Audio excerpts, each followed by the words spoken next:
Assalamualaikum warahmatullahi wabarakatuh. Alhamdulillahirrabbilalamin. Masya Allah la quwata illa billah. Segala puja dan puji hanya milik Allah, Rabb pencipta alam semesta ini. Sholawat dan salam senantiasa kita panjatkan kepada junjungan Nabi besar Muhammad SAW. Apa kabar hari ini?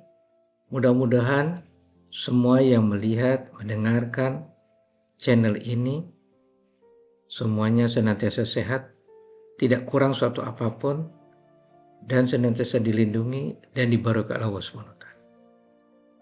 Apa kabar semuanya ya? Semoga seperti itu. Jangan lupa sebelum melanjutkan melihat channel ini, yang belum like, di like, yang belum subscribe, di subscribe, dan itu gratis agar channel ini terus berlanjut. Dan jangan lupa tanda lonceng juga di klik. Saudaraku yang dimuliakan oleh Allah, tema kita hari ini adalah membahas tentang bagaimana agar kita menjadi tenang. Hidup tenang, kita bersahaja, damai, tentram, baik diri sendiri, dengan keluarga, atau dengan siapa. Maka yang perlu kita lakukan adalah jangan dengar yang tidak perlu kita dengar.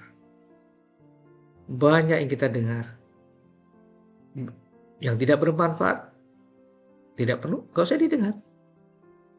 Jangan melihat yang tidak perlu dilihat. Banyak yang dilihat.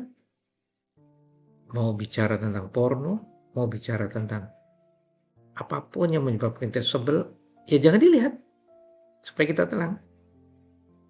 Yang berikutnya lagi, jangan bicara yang tidak perlu dibicarakan. Karena sabda Nabi Muhammad SAW cukup jelas.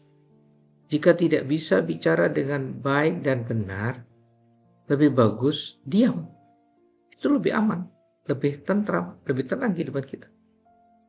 Jangan cari tahu apa yang tidak perlu kita tahu. Jangan kepo terhadap tetangga kita, terhadap sebelah kita.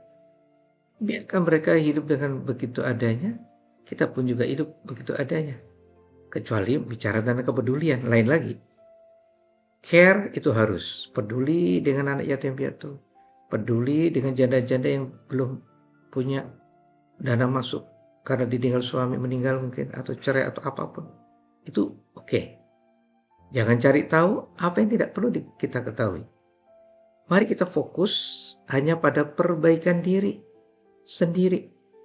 Karena setiap orang akan mempertanggungjawabkan di hadapan Allah dan pasti ketemu Allah Subhanahu wa taala. Insya Allah hati ini senantiasa tenang dan akan bahagia. Saudaraku dimuliakan oleh Allah. Cara mendengar, bicara melihat, bicara tentang mencari tahu yang tidak pantas kita harus ketahui atau alias kepo. Ini setiap manusia punya. Karena memang kita punya mata, punya telinga, dan kita punya mulut. Dan kadang-kadang kita juga punya pikiran, perasaan, dan sebagainya. Agar kita tenang, lihat yang memang harusnya kita lihat, dengar yang memang harusnya kita dengar, dan bicara seperlunya, kecuali manfaat. Kalau tidak, diam aja. Dan kepo untuk apa? Gak usahlah kita tanya-tanya seperti ini. Sampean anaknya berapa? Emang kita kalau sudah dijawab berapa anaknya, mau ngapain? Mau ngasih uang? Gak perlu. Karena bisa jadi yang kita tanya gak punya anak, mohon maaf. Menjadi masalah. Atau dia punya anak, kebetulan anaknya bermasalah. Ini juga menjadi masalah kalau kita tanya anaknya berapa. Sehingga mesti kita kurangi hal-hal seperti itu. Jadi kita mesti bisa mengendalikan itu.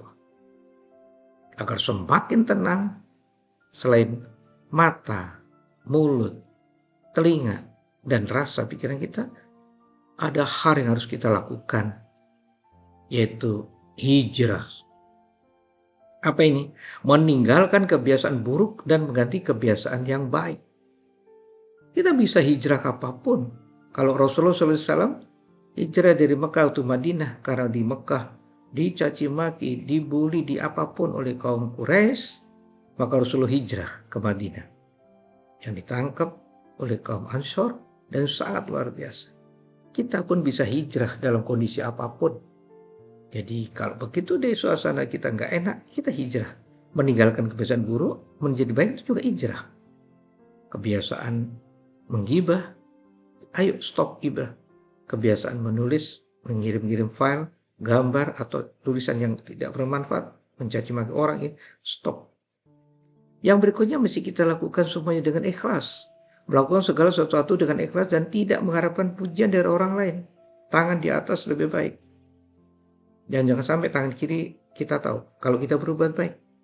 Dan paling enak ikhlas itu adalah setiap kita berbuat baik, lupakan. Gak usah diungkit, gak usah diomong, gak usah apapun. Itu akan menjadi minus kita kalau kita ngungkit. Dulu apa nggak ingat mereka sudah saya tolong, sekarang lupa pada saya. Ini sekedar contoh. Berarti kita nggak ikhlas.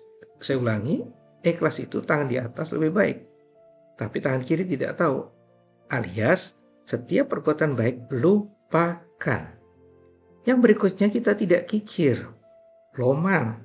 Karena di dalam surat Al-Imran 134 cukup jelas di sana, minimal ciri takwa ada 4. Loman, maafkan, jangan marah, bermanfaat. Kalau kita bisa seperti itu salah. Ada 4 hal ciri orang bertakwa. Al-Imran 134. Loman ilmu, loman harta, loman hati. Hati minimal adalah nguwong nuwong, nyeneng nuwong, gatek nuwong, orang gelak nuwong. Memanusiakan manusia, menyenangkan manusia, memperhatikan manusia, tidak mengecewakan manusia. Itu minimal loman hati. Kalau kita bisa tidak kikir, luar biasa. Bersedia berbagi dan membantu orang lain dengan enteng. Agar kita hidup tenang juga adalah tidak sombong, menghindari kesombongan dan mengakui kelemahan diri. Yang patut sombong Allah SWT tidak pernah sombong. Yang patut sombong Rasulullah SAW tidak pernah sombong. Justru ujub, tenang, ini dan luar biasa. Itu yang harus dilakukan. Karena begitu ciptaan ini bernama manusia sombong, A'udzubillahi dzalik, Allah marah. Ya. Memaafkan tadi sudah saya singgung di Al-Imran 134. Ciri-ciri orang bertakwa, loman ilmu, loman harta, suka memberi ilmu, harta, dan hati yang terbaik. Hati terbaik minimal adalah dengan cara apa? Memanusiakan manusia, menyenangkan manusia, memperhatikan manusia, tidak pernah mengecewakan manusia. Kalau kita bisa seperti itu, saudaraku, luar biasa. Kita akan hidup tenang, enak. Karena kita terus mengevaluasi diri untuk terus memperbaiki. Tidak mengurus orang lain. Jika orang lain menegatifkan kita, membuli, menyakiti, mendolimi, itu urusan mereka. Berbuat negatif. Urusan kita adalah mengajak baik dan berbuat baik. Selesai. Kalau kita bisa kayak gitu, tenang. Selamat mencoba dan mudah-mudahan semuanya bisa memperbaiki diri dan di akhir yang terbaik, husnul khotimah. Tetap semangat, jaga kesehatan, jaga iman, jaga takwa kita, terus tetap tegakkan iman takwa kita hingga akhir hayat meninggal dengan husnul khotimah. Mohon maaf. Assalamualaikum warahmatullahi wabarakatuh.